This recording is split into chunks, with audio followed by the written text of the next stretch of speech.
wabarakatuh. Pamirsa sadayana wilujeng patepang deui sareng simkuring tiara raharja dina warta Sunda. Simkuring bade ngadugikeun warta anu parantos disiapkeun ku redaksi. Kementerian Pendidikan jeung Kabudayaan Kemendikbud ngalokasikeun dana sajumlah 7,2 triliun rupiah pikeun subsidi kuota internet.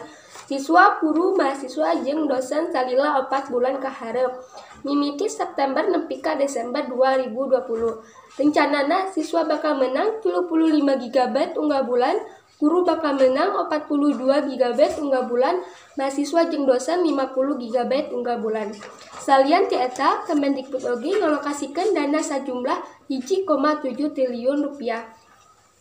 Pikeun nu nampa tunjangan profesi guru jeung tenaga atikan, dosen serta guru besar.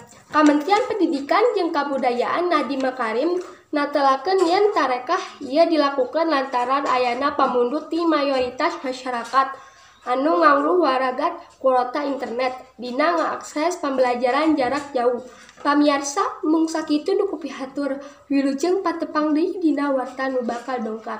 Amit mundur, amit mungkur. Wassalamualaikum warahmatullahi wabarakatuh.